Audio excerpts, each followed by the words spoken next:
Baik, bismillahirrahmanirrahim. Ya. Assalamualaikum warahmatullahi wabarakatuh. Waalaikumsalam warahmatullahi wabarakatuh. Waalaikumsalam warahmatullahi wabarakatuh. Selamat siang, salam sejahtera untuk semuanya. Para mahasiswa sekalian, selamat berjumpa kembali dalam rangka melanjutkan mata kuliah kita, mata kuliah kewarganegaraan. Alhamdulillah, sebelum kita masuk ke materi, saya perlu mengingatkan kembali kepada para mahasiswa sekalian bahwa aktivitas perkuliahan seperti ini itu harus kita seriusi, ya, walaupun dalam proses kita perkuliahan online, namun perhatian, konsentrasi jangan kalah dibandingkan pada saat kita kuliah offline, ya, karena sekali lagi proses pembelajaran itu hanya akan bisa berhasil manakala ada perhatian, keseriusan dari mahasiswa itu sendiri. Sebagus dan seprofesional apapun dosen menyampaikan materi mata kuliah, namun jika itu tidak ada perhatian dari mahasiswa, itu tidak ada hasilnya. Baik,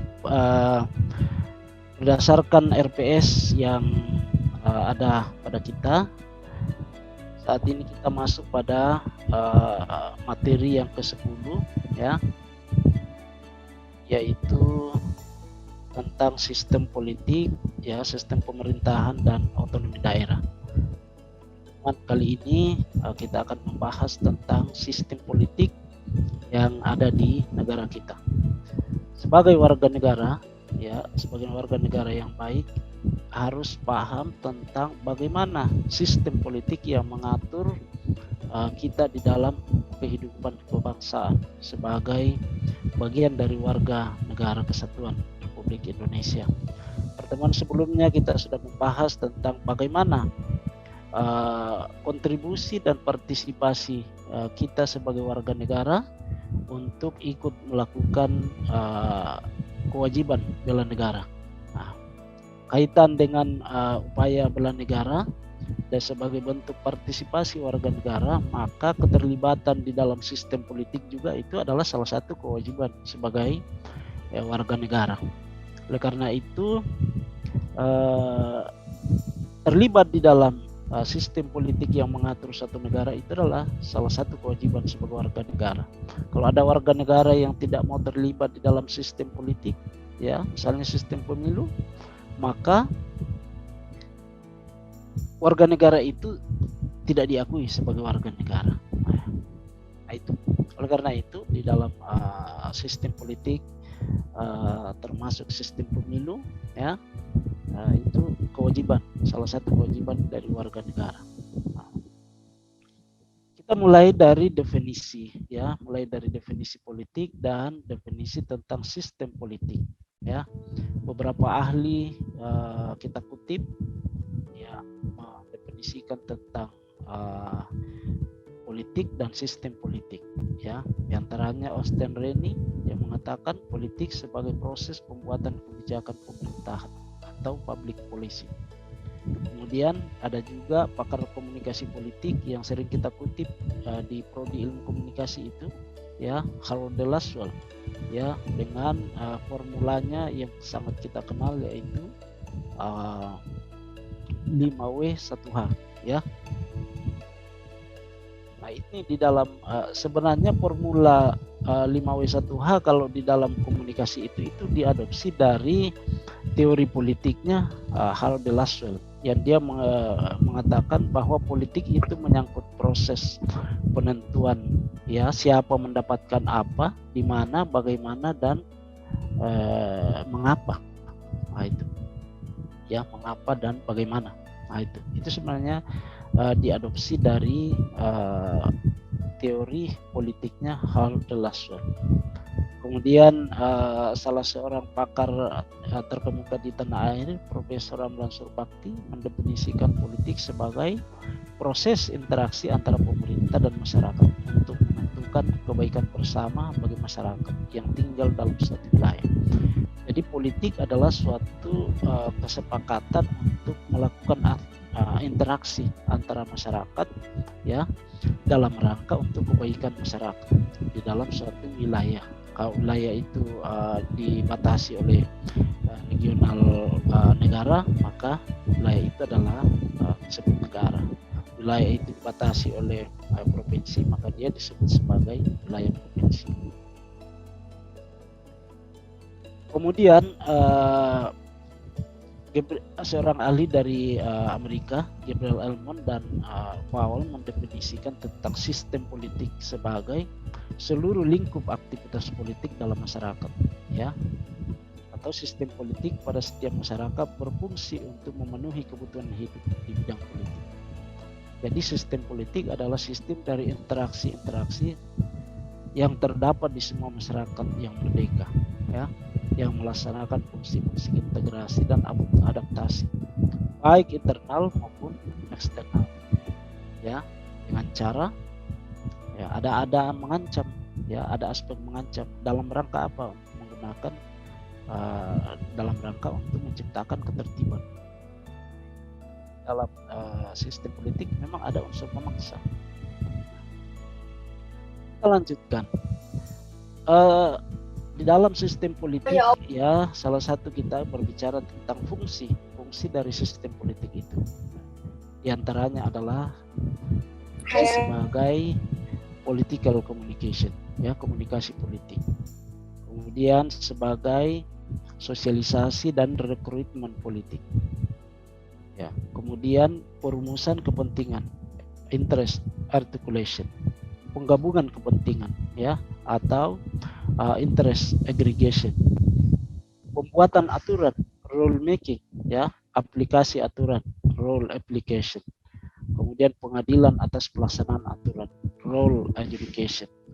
Ketujuh fungsi ini, ya, itu di dalam tatanan sistem politik kita itu dijalankan oleh masing-masing lembaga, ya, yang disebut dengan infra dan suprastruktur politik. Ketujuh fungsi ini. Jadi ada fungsi komunikasi politik, ada fungsi sosialisasi dan rekrutmen, ya, aplikasi kepentingan, ya, dan dan sebagainya. Dalam sistem politik kita mengenal suprastruktur politik dan infrastruktur politik. Yang termasuk suprastruktur politik itu kita masih ingat teorinya Montesquieu tentang tres politika, ya, eksekutif, legislatif, yudikatif. Lembaga eksekutif itu adalah pemerintah, ya, presiden, yang dalam sistem presidensial pemerintahan itu dipimpin oleh presiden. Kalau dalam sistem parlementer, ya, eksekutif itu dipimpin oleh perdana menteri. Kalau di kita, karena sistem pemerintahan kita, politik pemerintahan kita menganut sistem presidensial, maka pemimpin tertinggi dari lembaga eksekutif itu adalah presiden.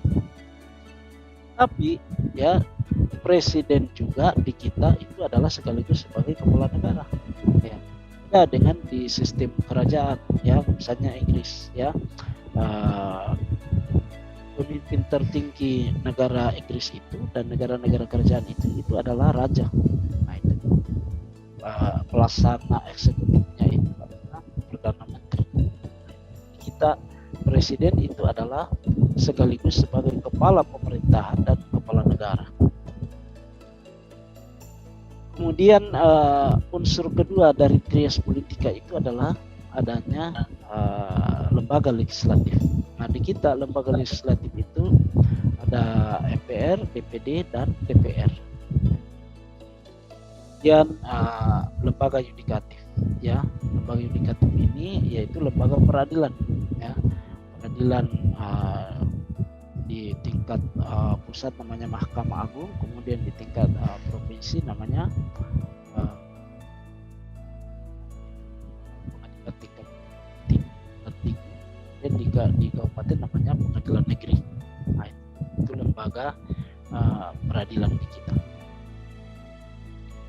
Kemudian infrastruktur politik. Infrastruktur politik itu terdiri atas 7 jenis. Yang pertama adalah partai politik. Jadi partai politik itu adalah salah satu dari infrastruktur politik. Jadi bangunan sistem politik suatu bangsa itu dibangun oleh dua fondasi besar yang namanya suprastruktur dan infrastruktur politik. Infrastruktur politik itu salah satunya adalah partai politik. Jadi di dalam sebuah sistem sistem politik, partai politik itu adalah salah satu elemen penting. Kemudian ada interest group, ya, kelompok kepentingan, ya, kelompok-kelompok yang memiliki kepentingan di dalam suatu bangsa, ya, itu ormas, ya, OKP, ya, LSM.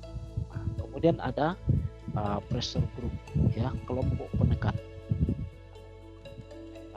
Ini dalam dinamika politik, ya, itu bisa biasa diistilahkan dengan visi, ya, kebijakan dari rezim politik yang berkuasa. Kemudian infrastruktur politik itu juga termasuk itu adalah media, ya. Kemudian para jurnalis, ya, kemudian termasuk mahasiswa, ya, kemudian figur politik. Nah, itu tokoh politik, mahasiswa, kemudian wartawan, para jurnalis, media, ya, yang menyampaikan informasi, gagasan dan sebagainya, ya, kemudian kelompok penekan, ya, kelompok kepentingan dan partai politik itu sama-sama memiliki andil dalam menciptakan sistem politik yang berkualitas dalam satu negara.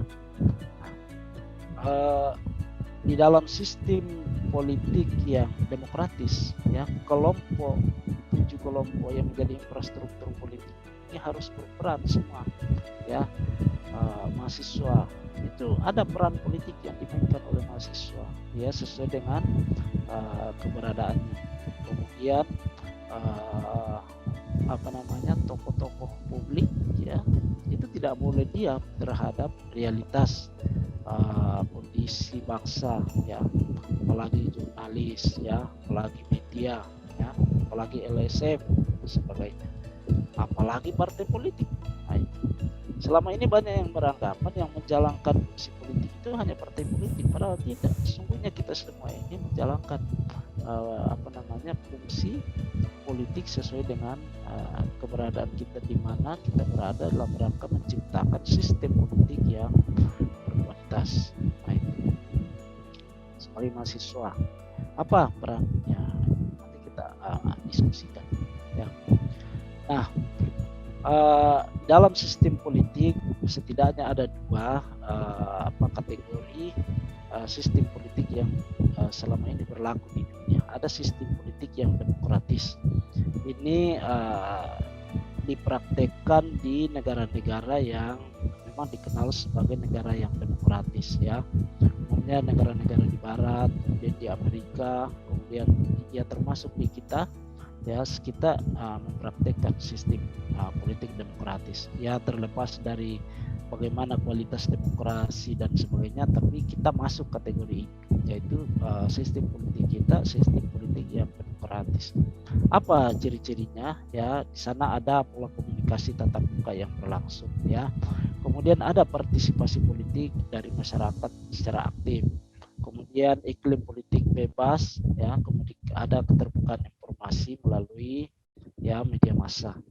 Ya, sekali lagi mengenai kualitas, ya, demokratis tidaknya ini, ya, itu soal lain. Kemudian yang kedua adalah sistem politik yang otoritarian. Ya, sistem politik yang otoritarian ini dipraktekkan di negara-negara yang memang karakter kepemimpinan politiknya itu otoriter, ya. Misalnya ya di negara-negara yang berhaluan komunis, ya. Kemudian di negara-negara yang masih menggunakan sistem kerajaan secara ketat. Nah, itu bagaimana ciri-ciri karakteristik kehidupan politiknya, ya, pola komunikasinya itu satu arah. Kemudian pembicaraan politik terbatas di media massa, khususnya surat kabar yang dikuasai oleh pemerintah. Nah, itu. Berikutnya pemikiran politik didominasi oleh elit politik yang berkuasa, ya. Pembicaraan politik secara tatap muka jarang, bahkan tidak pernah ditemui, ya. Masyarakat tidak dapat melakukan pembicaraan politik, ya, di samping karena ketatnya sistem politik, juga karena derajat kebebasan dan keterbukaan dalam kehidupan politik relatif rendah, termasuk di dalamnya kebebasan dan kemandirian media, ya, partai politik dan kepentingan. Nah, itu salah satu karakteristik dalam sistem politik sistem otoritarian. Saya kira saya cukup dulu bicara. Sebagai dosen tidak boleh terlalu banyak kita harus angkat proses pembelajaran yang aktif. Nah, oleh karena itu saya minta masuk sesi diskusi, ya. Silakan kalau ada yang ini proses ini tentu tidak lepas dari mekanisme penilaian yang kita sudah sepakati, ya, sebelumnya, bahwa setiap aktivitas di dalam prospek itu ada mekanisme penilaian dari dosen, dan itu ya sudah akan dipahami semua oleh kalian sebagai mahasiswa, ya. Oke, silakan. Bapak, saya izin bertanya. Silakan, siapa namanya? Nama saya Dea Putri Pramesti dari Prodi Ilmu Komunikasi kelas Mandiri. Izin bertanya Bapak, apakah ada kekurangan dalam sistem politik di Indonesia saat ini, dan apakah ada cara untuk mengatasi kekurangan tersebut? Terima kasih banyak Bapak. Terima kasih, ya. Masalah kelebihan dan kekurangan dalam sistem politik yang kita anut sekarang ini masih tergantung perspektif mana kita menilai, ya. Kalau dari perspektif rezim penguasa, tentu sistem politik kita saat ini baik-baik saja, kan. Nah, tapi sebaliknya dari ke tadi, ya, infrastruktur politik yang tunjuk itu masing-masing beda, tergantung narasi yang mereka sampaikan. Nah, tetapi itu bukan soal mereka mendukung dan tidak mendukung sistem yang sedang berlangsung di kita saat ini. Tapi yang terpenting itu adalah narasinya. Misalnya kita mengatakan bahwa ternyata kita saat ini mengalami, ya, di dalam negara kita menerapkan sistem politik yang demokratis, tetapi yang terjadi adalah banyak contoh-contoh praktek yang justru mencerminkan tentang karakter pemerintahan yang otoritarian. Ya, itu contohnya misalnya, ya, itu kan bisa. Jadi sama juga misalnya kalau penilaian dari mahasiswa, kira-kira menurut kalian bagaimana kondisi politik di kita saat ini? Apakah panggung menyampaikan pendapat itu ada, misalnya? Kalaupun ada, apakah di mata-matai dan sebagainya, ya? Apakah aspirasi kalian itu bisa diteruskan, ditindaklanjuti dalam bentuk kebijakan dan keputusan? Ya, itu sangat subjektif, ya. Oke, itu jawaban saya, ya. Siapa lagi? Bapak, izin bertanya. Mohon maaf Pak, sebelumnya gak bisa on cam karena terkendala jaringan. Nama saya Aulia Azizah dari kelas SNSB. Nah, Bapak tadi ada menyinggung tentang peran mahasiswa dalam sistem politik. Nah, lantas menurut Bapak, bagaimana seharusnya kami sebagai mahasiswa agar bisa lebih aktif dalam berpartisipasi, Pak, dalam sistem politik tersebut? Itu saja pertanyaan saya, Pak. Ya, terima kasih. Ya, siapa lagi namanya tadi? Aulia Azizah, Pak. Aulia, ya. Ini Aulia ya. Untuk bisa memaksimalkan peran-peran mahasiswa di dalam sistem politik yang berlaku di kita saat ini, tidak ada yang lebih penting, yaitu belajar. Ya, kalian belajar, dan di antara materi yang kalian pelajari itu adalah belajar tentang bagaimana sejarah bangsa kita dan sistem politik yang berlaku di kita.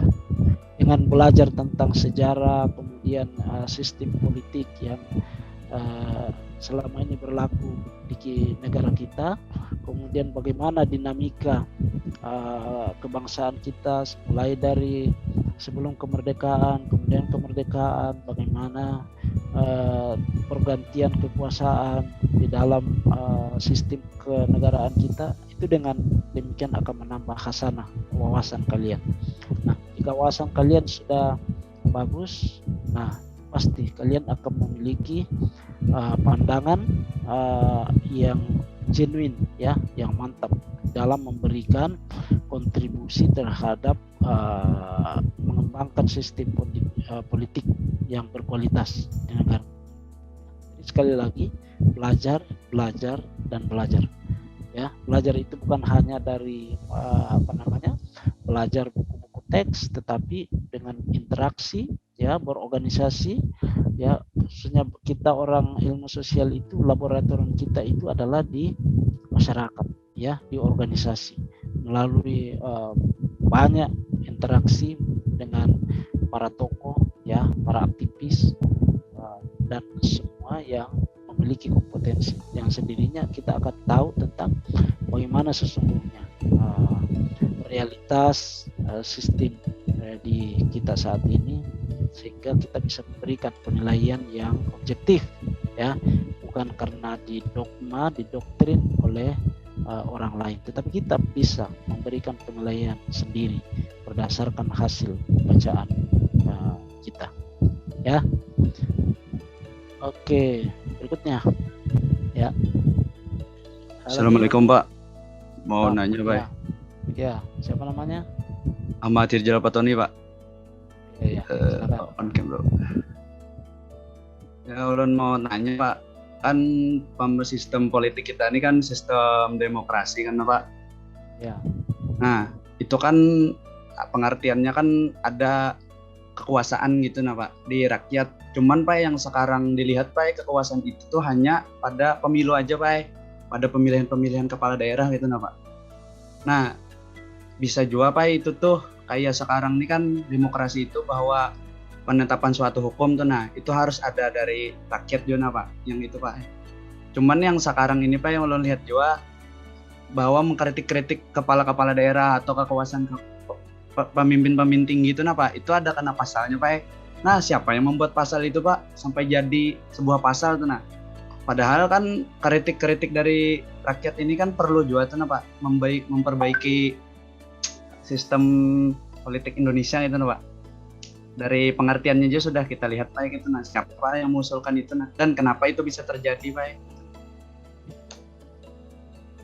Ya, itu realitas yang Anda sampaikan itu benar, ya. Yeah.